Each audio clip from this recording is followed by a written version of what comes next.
Kobe, Japan's 6th largest city and one of its most important commercial centers. Then, one quiet winter's morning, just before dawn, disaster strikes.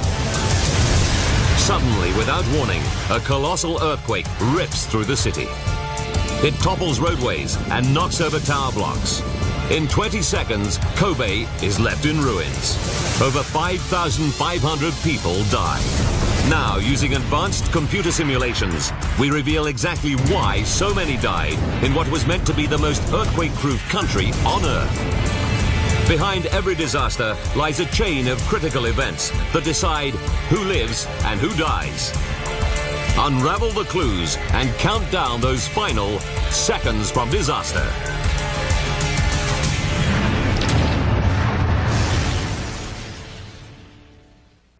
Asia. Japan. Kobe. Home to nearly 1.5 million people, Kobe is famous for its breathtaking views. But land here is at a premium. Kobe is squeezed between the Rokko Mountains and the blue waters of Osaka Bay. The city center sits on a narrow strip of land just 5 kilometers wide. To the east and west lie densely populated residential areas of mostly traditional houses. And to the south, its huge port area, built on a series of islands created by dumping millions of tons of soil into the sea. It's one of the world's biggest ports, handling $71 billion of cargo a year. To maximize precious space, 160 kilometers of Kobe's modern freeway system stand on pillars above the city. Monday, January 16th, 1995. It's a bright winter's day. The temperature just above freezing. Today is a national holiday, and Kobe bustles with people soaking up the holiday atmosphere. But beneath their feet, the ground is riddled with faults. These unstable cracks in the earth, 20 kilometers below the ground, are caused by movements of the Earth's surface. Japan is one of the world's most active earthquake zones. In Kobe, these faults stretch the length of the city center along the foot of the mountains. But Kobe is lucky. Fault activity is rare here. The city hasn't seen a major quake in 400 years. 10 kilometers east of the center is the residential area of Higashinada. Most of the houses here are of traditional Japanese design with a wooden frame and ornate roof tiles. In one of them, built 50 years ago, lives 59-year-old Yukiko Shono. She shares her home with her son Satoshi and her dog. Her 5-year-old granddaughter is staying with them for the holiday. Yukiko has lived in Kobe all her life. Her sole experience of earthquakes is just a couple of minor tremors. Earthquakes were something tiny. I can't even recall anything falling from the shelves, so I didn't think earthquakes were anything to be scared of.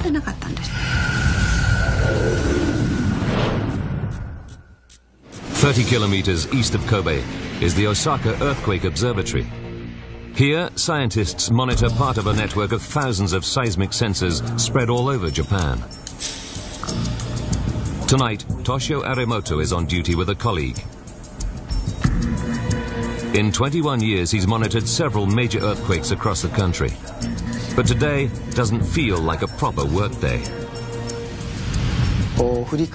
Because it was a public holiday, I really felt like it was a day off. And I wasn't expecting anything unusual at all. 6:26 p.m. Their quiet shift is suddenly interrupted. An earth tremor measuring 3.6 on the Richter scale triggers the sensor network. Arimoto isn't fazed. Japan clocks up 1,000 earthquakes a year. And this one's tiny. Too small even to rattle the windows. 23 minutes later, ground shaking triggers the sensor network again. But this tremor is smaller still, measuring just 2.5. The sensors reveal that the tremors originate beneath the Akashi Channel, which separates Awaji Island from the mainland. It's 15 kilometers southwest of Kobe. In Kobe City, people are oblivious to the tremors.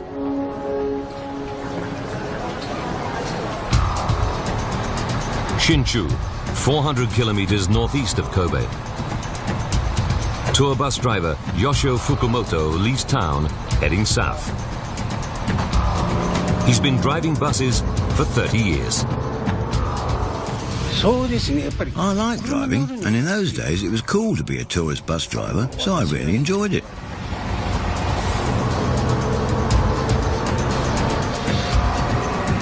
Fukumoto's destination is Kobe. It's an overnight trip scheduled to take 12 hours.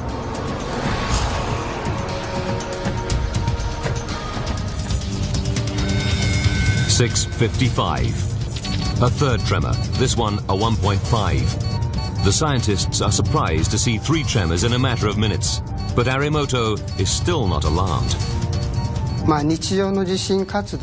From the local seismic activity at the time, it really was unimaginable that a huge earthquake could occur in Kobe. In Yukiko Shono's home in Kobe, her granddaughter develops a fever.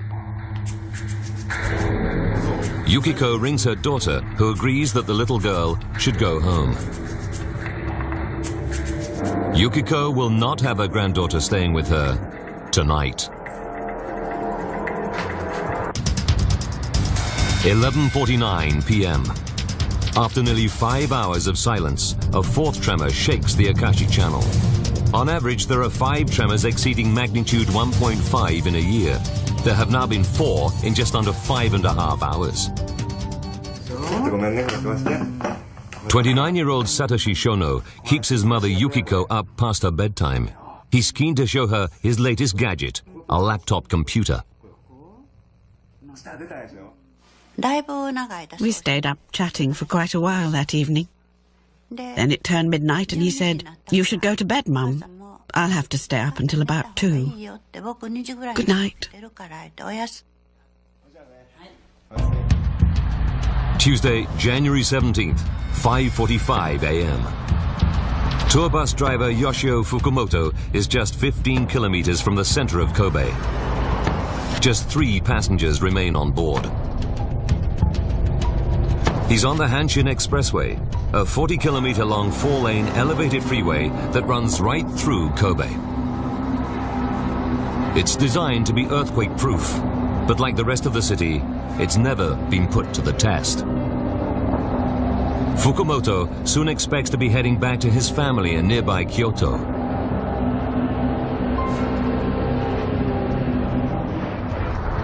But then, after nearly 6 hours of inactivity, the ground beneath the Akashi Channel begins to move again, triggering the sensors in the Earthquake Observatory in Osaka. This time, it's more than just a tremor.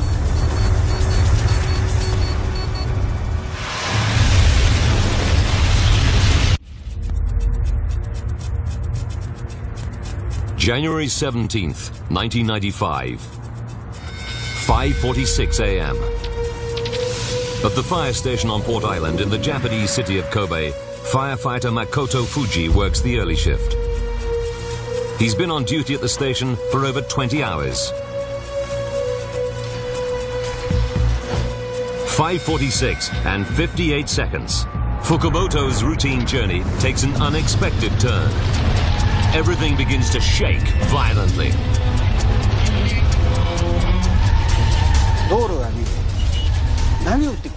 The freeway started to weave. I'd seen something like this in the movies, but I never thought I'd see the real thing. It's like driving on waves. I couldn't see properly, couldn't focus because of the bouncing. 4.5 kilometers west of Fukumoto's bus, 59-year-old grandmother Yukiko Shono wakes suddenly as the ground trembles beneath her house. At first it shook like this. And I thought, it's an earthquake, a strong one. And then it stopped. And I thought, okay, it's just a tiny tremor. For a second, everything seems fine. It seems really weird, but there wasn't any sound. Then Yukiko Shono's world turns upside down.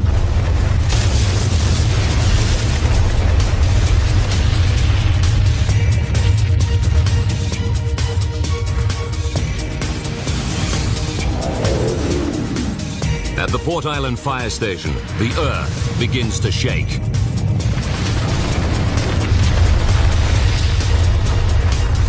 It went right through my body. It felt as though the building would tear itself apart.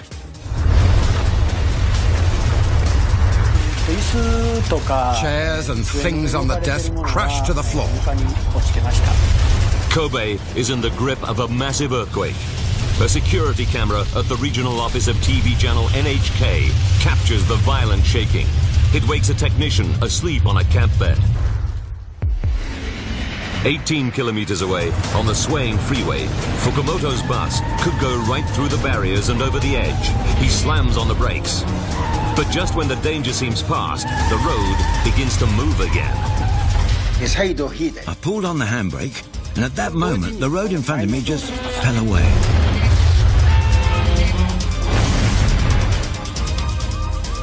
I really thought we'd fallen off the edge. I was paralyzed with fear. At the Port Island fire station, Makoto Fuji looks outside. He sees something incredible. A flood of water spurts up through gaping cracks in the ground. I didn't know what to think. Maybe this is a crack and the island is going to split in two. Or maybe it was a big water pipe that had broken under the ground. I just couldn't work it out. 30 kilometers away, in the Osaka Observatory, Toshio Arimoto races to find the origin of the quake. It read, Awaji Island, magnitude 7.2. Awaji Island sits on the edge of the Akashi Channel, just 15 kilometers from Kobe City. Arimoto is staggered. For the first time in 4 centuries, a massive earthquake has struck the Kobe area. 5:47 and 12 seconds. Just 14 seconds after the violent shuddering began, the earthquake subsides. Yoshio Fukumoto holds his breath. His bus teeters on the edge of the shattered freeway. The front wheels hang over a 15-meter drop. He's terrified that it will plunge to the ground. He must get the passengers off the bus.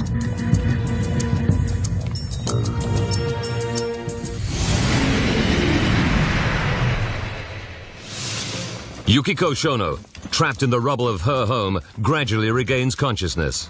But she's so dazed, she doesn't even realize where she is. I felt pain, as though my whole body had been shattered. I thought I had had a car accident, got hit by a car, and my body was paralyzed. That's what I thought. It was a car accident. Now in Kobe's residential areas, there's a deadly new hazard. Fire. Hundreds lie trapped in the collapsed remains of their traditional wooden houses.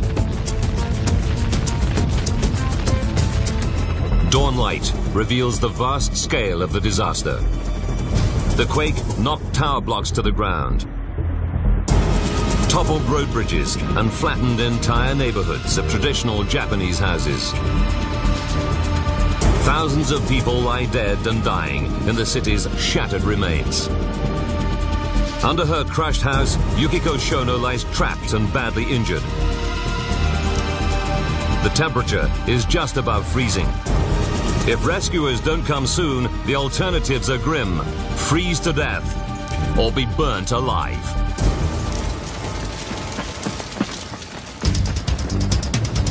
A magnitude 7.2 earthquake rips apart the Japanese city of Kobe. Thousands lie trapped and dying under wreckage. On the Hanshin Expressway, a tour bus narrowly escapes disaster. After getting his passengers safely off the bus, driver Yoshio Fukumoto is desperate to tell his company in Kyoto what's happened. So I phoned the office and said, the Hanshin Expressway has collapsed. The bus is just hanging off the edge. He told me to stop joking. Maybe it was a bit too early in the morning for him, but he sounded annoyed. The man tells Yoshio to go back and retrieve the bus's legal documents, in case the bus falls over the edge. The guy just didn't understand what had happened. It was hard to believe. Dutifully, Yoshio returns to the precariously balanced bus. He inches towards the front and retrieves the documents. In the dawn light, Fukumoto takes pictures of his remarkable escape using a disposable camera. The way it was sticking out looked completely different from when we were up there. It was much more scary to look up from beneath, and I really wondered how I'd survived. It's a miraculous escape. Fukumoto walks away from his brush with death without a scratch. 4.5 kilometers from the stranded bus, 59-year-old Yukiko Shono isn't so lucky. She's been crushed beneath the wreckage of her home for over 2 hours. I couldn't breathe, and I was choking and sweating. I thought the only release from this agony would be to die. I wondered how I could kill myself.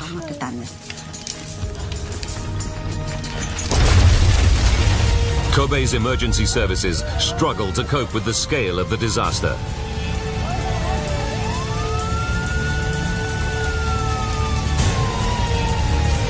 Emergency vehicles find it almost impossible to move around the city's debris-clogged streets.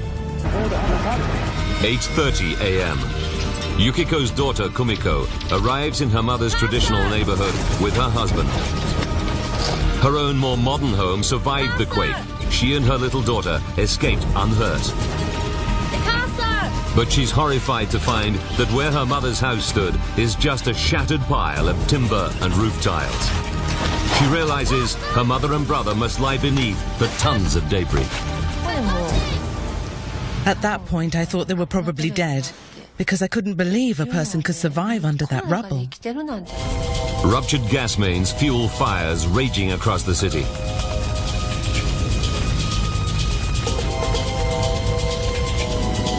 But the quake also breaks many of the water mains, leaving firefighters helpless in the face of the inferno.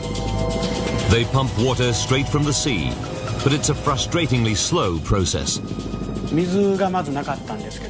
There was no water, and having no water at the fire was deadly. I just felt really helpless. Everything I'd learnt before was no use at all in the earthquake. 2:30 p.m. In the region where Yukiko Shono lives, many of the traditional wooden houses are ablaze, and the fires are spreading. She becomes increasingly desperate. I was in such agony. I couldn't move my right arm at all because it was trapped. But I found this piece of wood. With my left hand, I started to make a banging noise.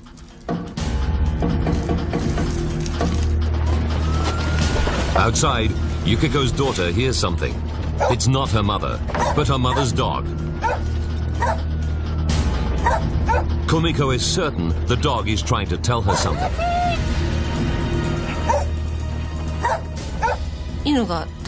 She barked and stopped, and kept staring at my face. Then she barks again, and when she stops, I can hear a tapping noise.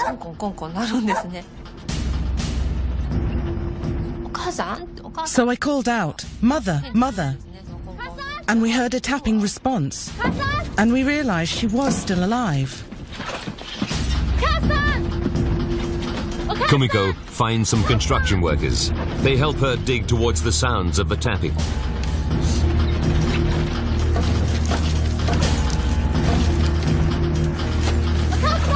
It's slow work. One wrong move and the wreckage could crash down and kill her mother.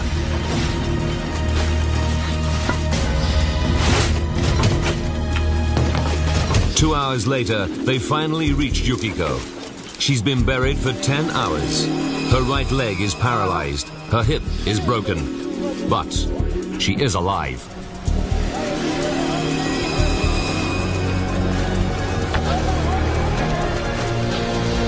Finding her mother gives Kumiko new hope. Her younger brother, Satoshi, could be alive too, somewhere under the debris. She calls out, but he doesn't answer.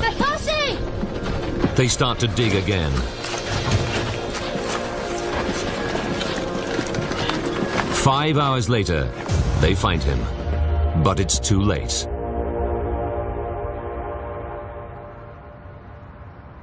When they checked my brother's pulse, they told me he didn't make it. It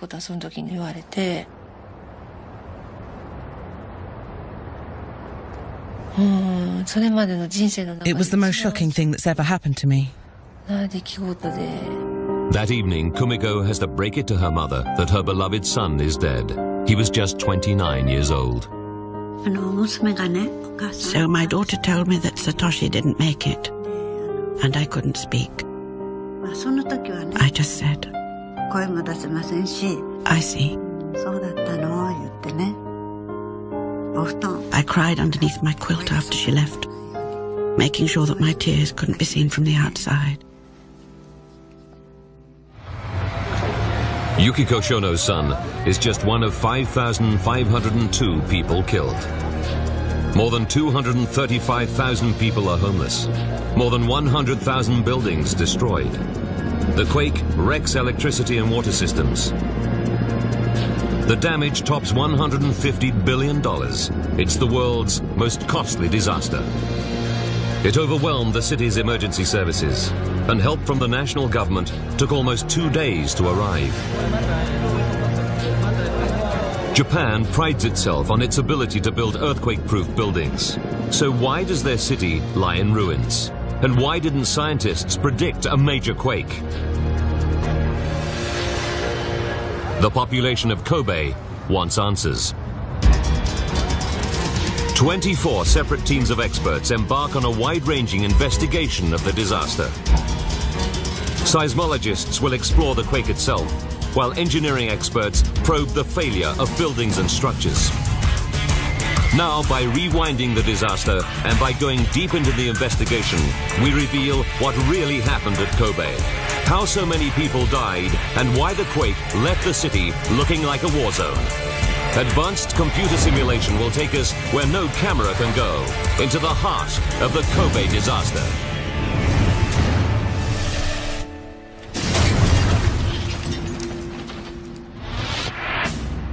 Earthquake expert Professor Charles Scawthorne is one of the first on the scene. By a remarkable coincidence, he was attending an earthquake conference just 30 kilometers from Kobe and actually felt the quake. He quickly realizes that this is an earthquake of colossal proportions. This was the most significant earthquake of the second half of the 20th century. This was a direct hit on as modern a society as you can have in the world, and it was totally devastated. Japanese experts working with him cannot believe the scale of the destruction. My Japanese colleagues really were having a difficult time because they just did not expect this. It may be like Americans on 9/11. This was something that was shocking. Earthquakes are a fact of life in Japan. 13 major quakes have hit the country in the last 100 years, killing over 150,000 people. The country sits on the boundaries of 4 massive tectonic plates. As these plates shift, the movement triggers quakes along a network of thousands of fault lines under Japan. Kobe lies 200 kilometers north of the nearest plate boundary, called the Nankai Trough, so major quakes in the region are very rare. But this time, tectonic movement at this boundary is big enough to reach Kobe.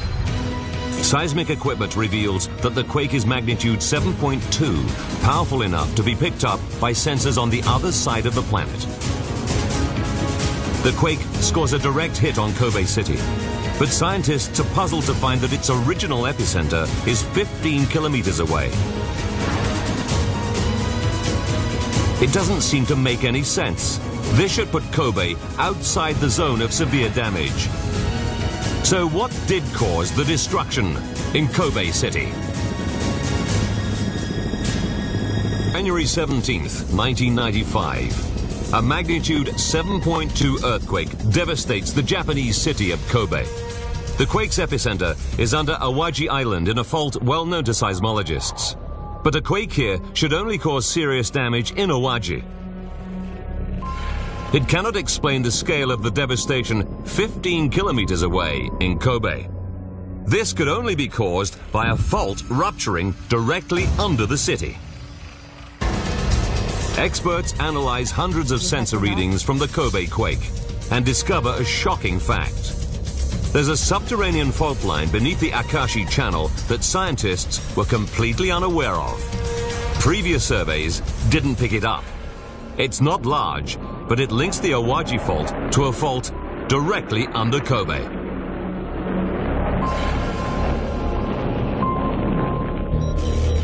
January 16th, 11:49 p.m.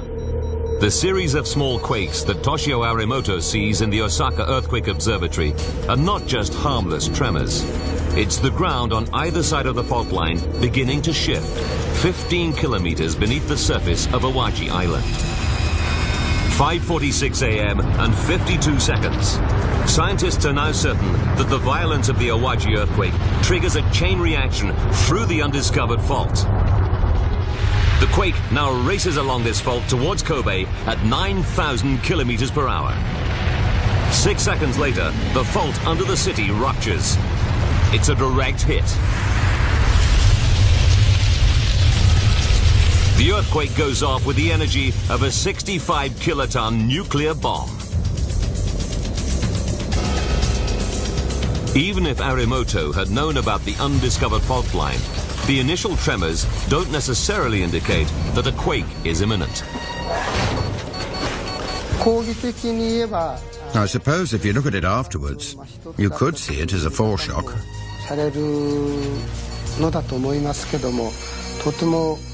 But there's no way to predict there's going to be a huge disaster from just observing a bunch of tremors.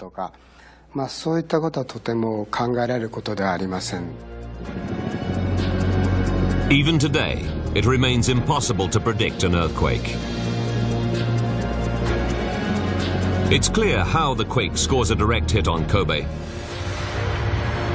Now investigators must focus on another puzzle. Why did more than 5,000 people die in the disaster, in a country that's renowned for building earthquake-proof cities? When investigators analyze the pattern of fatalities, they discover that the overwhelming majority of deaths occur in the city's suburbs. Here, whole streets of traditional timber-framed Japanese houses simply collapse.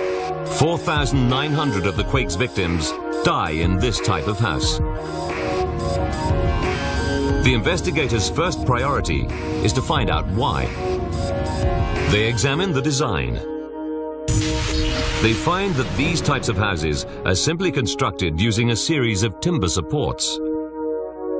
But topping this lightweight structure is an ornate tiled roof. A Japanese house has the heavy roof, so you're supporting tons of roofing on really just little spindly columns. One of these roofs weighs 2 tons. In a modern timber house, solid walls help to brace the wooden supports. But investigators discover that walls in these older houses are made of plaster and bamboo, which have no structural strength. The unbraced posts provide the only support for the heavy roof. When the earthquake strikes, there is nothing to stop the structure swaying and then caving in. It's called a pancake collapse. As the heavy roof pancakes down, it crushes the floors below and anyone unfortunate enough to be inside.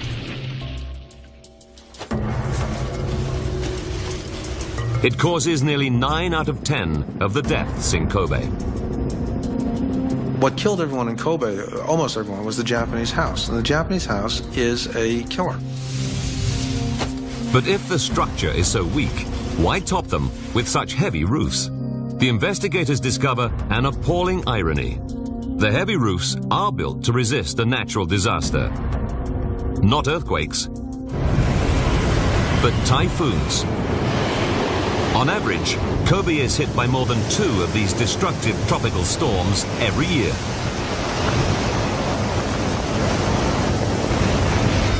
(5:46 and 58 seconds). Yukiko Shono's typhoon-proof house is no match for the devastating power of the Kobe quake. The house simply collapses, crushing her and killing her son. The heavy roofs, the very feature that might save lives in a typhoon, prove a death sentence in an earthquake.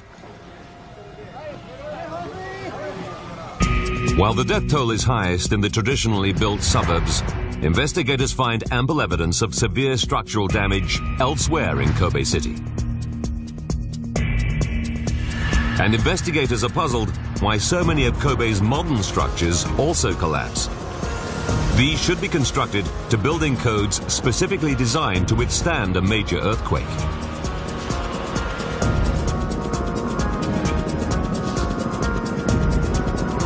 There is no more potent symbol of this failure than the collapsed Route 3 of the Hanshin Expressway. It's 40 kilometers long, elevated above ground level by hundreds of concrete pillars. The quake damages or destroys over half of them. It also topples 26 of its 1,304 sections of roadway. Built in 1969, it was a key transport artery, carrying more than 180,000 cars a day. Its loss cripples Kobe's transport system. The Japanese Ministry of Construction orders an investigation. Engineer Hirokazu Emura is one of the principal investigators. The amount of damage astounds him. Honestly speaking, we did not expect such a total collapse of the bridges, because we design bridges with the highest seismic force in the world. So we had been thinking that our structure is the strongest. Emura and the team are mystified.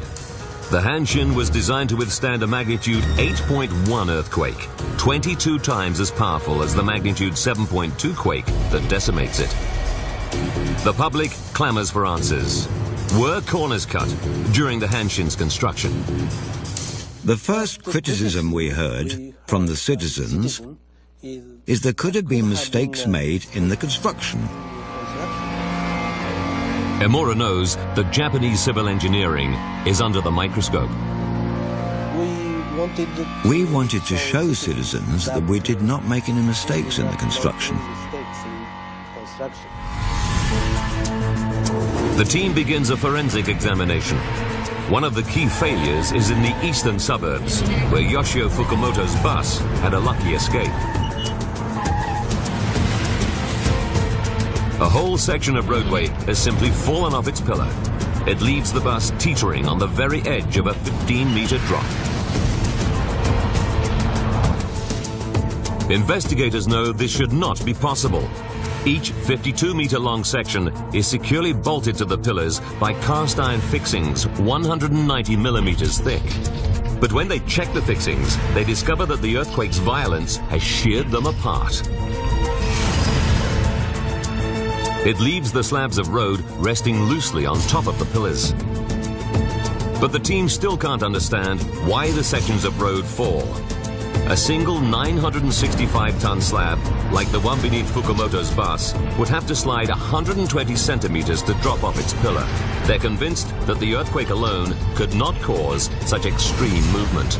Emura and the team re-inspect the road sections. Then, on the faces of the 33-millimeter thick steel girders that support the roadway, they spot something. The thick steel has been smashed and bent. The investigators realize this damage is caused by the 965-ton girders crashing into each other. These violent impacts act like gigantic hammer blows that force the slabs of road over the edge. 5:46 and 58 seconds. As the quake begins, the steel fixings supporting the slabs of road snap. The sliding slabs crash together, pushing one another across the tops of the pillars. Fukumoto is now driving on a road surface that slides back and forth beneath his bus.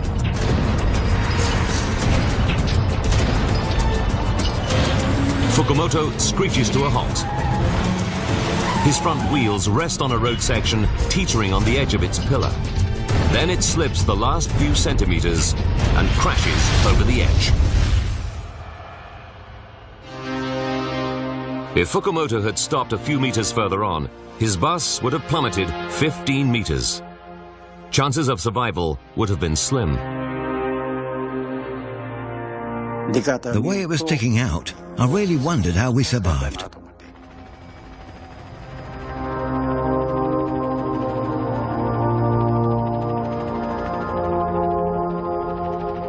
But Fukumoto and his passengers are even luckier than they thought. Had the quake happened just minutes later, he would have traveled 4.5 kilometers further along the Hanshin. Here, the quake topples a stretch of roadway more than half a kilometer long. And it looks almost like a giant child's toy that's laid over on its side. The girder fixings here are intact. This time the quake has fractured the concrete pillars themselves. How did they fail? Imura and the team inspect the pillars. They find that 3 layers of steel bars reinforce them. It's a routine building technique.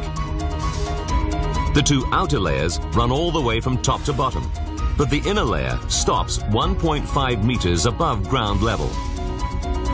Photographs taken during the investigation show these shorter bars sticking out of the shattered concrete. This is exactly where the pillars fail.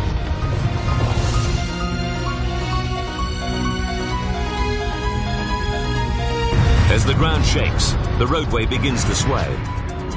Its vast weight puts immense stress on the pillars. Seconds later, the pillars snap at their weakest point, where the inner layer of reinforcing bars ends. The heavy roadway crashes to the ground.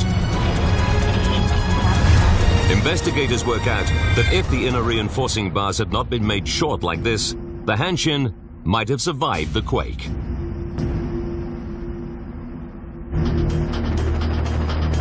It's clear that major elements of the Hanshin structure were highly vulnerable, but it was built to strict building codes introduced in 1964, codes that should have ensured it could withstand a much bigger quake. So why did they fail? Sensor data reveals that the epicenter was unusually shallow, just 15 kilometers below the surface. That made the ground acceleration, the violence of the movement, especially severe. But in 1964, experts had very little data on this phenomenon.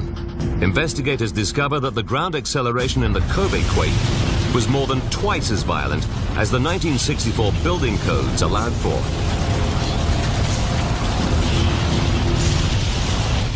It's this that causes such severe damage to the Hanshin and so many of Kobe's other modern structures.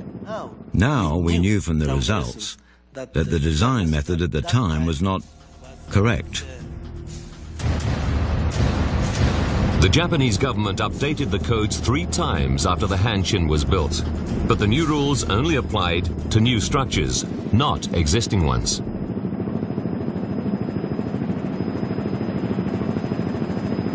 Investigators are starting to find out why the Kobe quake is so devastating and so deadly.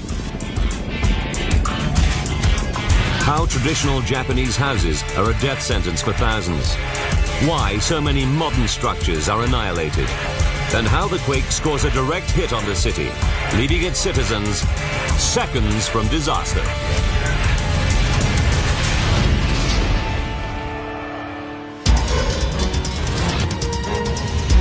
"20 seconds from disaster. An earthquake strikes the northern tip of Awaji Island. It tears open a previously unknown fault nearby. Now the quake races along the fault at 9,000 kilometers per hour and heads straight for Kobe. 14 seconds to disaster. The fault right under the city ruptures with cataclysmic force. It shakes the Hanshin Expressway like a rag doll. Steel fixings shear and whole sections of the road crash to the ground. It leaves Fukumoto's bus hanging over an abyss. 4.5 kilometers away, it snaps inadequately reinforced concrete pillars, downing over half a kilometer of roadway. And in hundreds of traditional houses to the east and west, it kills nearly 5,000 people as their heavy roofs crash down on top of them. Just 20 seconds after the first seismic activity, the earthquake subsides. It leaves the city of Kobe a shattered, blazing ruin. But the investigators have one puzzle still to solve. What caused the widespread subsidence in the devastated port area?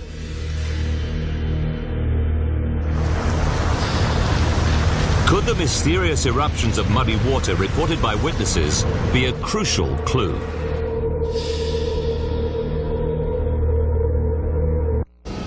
The Kobe quake savages the city's economy. The worst impact is felt in Kobe's vital docks area. It's so badly damaged, it's out of action for over 2 years, wiping out some $40 billion of Kobe's vital trade.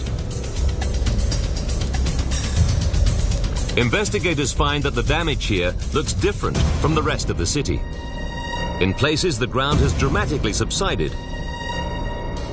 and 9 kilometers of concrete dockside has fallen into the sea.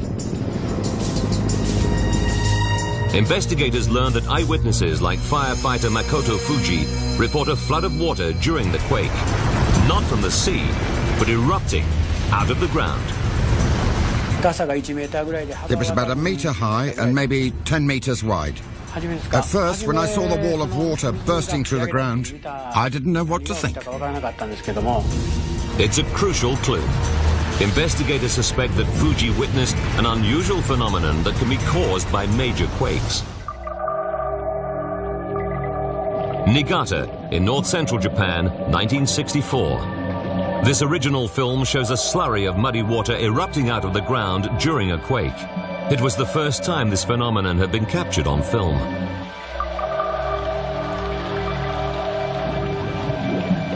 It undermines the foundations of buildings, causing severe damage. The phenomenon is now known as liquefaction. It happens when a quake strikes ground saturated with water, just like the land beneath Kobe's Port Island. Port Island is built on land reclaimed from the sea in Kobe's harbor. City authorities dumped 80 million cubic meters of sandy soil from the Rokko Mountains over an area of 4.5 square kilometers. The 14-year project was completed in 1980. The landfilled area would usually be a perfectly reliable base for buildings. But just below the surface, it's loosely packed and saturated with water.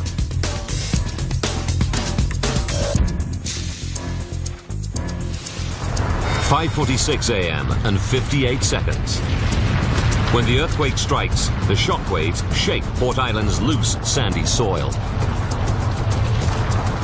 If you take a can of coffee grounds, and you tap it, you know the coffee grounds will settle. Well, sand is very much the same way, and if the earthquake taps it, that ground will settle. The gaps between the loosely packed sand grains are filled with water. The quake compacts the grains tightly, forcing the water up towards the surface under terrific pressure. What Fuji sees is not a broken water main, but a flood of liquefied soil. Investigators conclude that wide-scale liquefaction of reclaimed land is what destroys much of Kobe's port.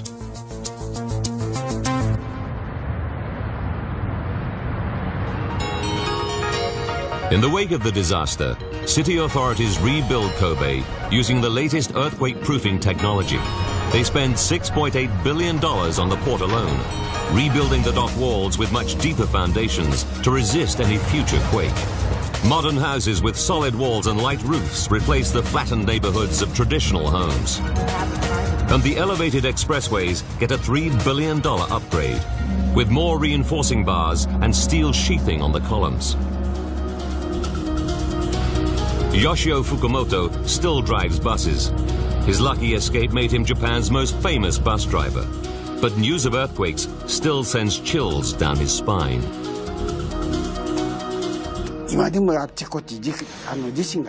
When I see earthquakes today, I feel a raw pain. I'm very frightened of earthquakes.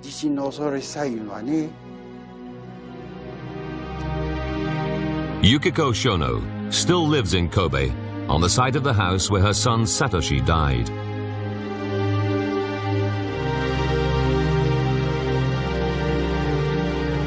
Yukiko now gives public talks, advising people how to be prepared if an earthquake strikes. If that saves even one more life at the next disaster, this is the least I can do for those who died. If there is a world beyond this one, when I get to where my son is, I can at least smile and proudly tell him, Mummy has done well. After the Kobe disaster, Japan's government introduced a national disaster strategy to ensure fast response by rescuers and equipment in the event of a major quake. When a magnitude 6.8 quake hit the city of Niigata in 2004, special rescue teams were on the scene within hours. The Kobe disaster forced the Japanese to reappraise just how earthquake-proof their cities really are. They can't change their earthquake-prone country, but the lessons learned from Kobe will save thousands of lives when another major earthquake strikes.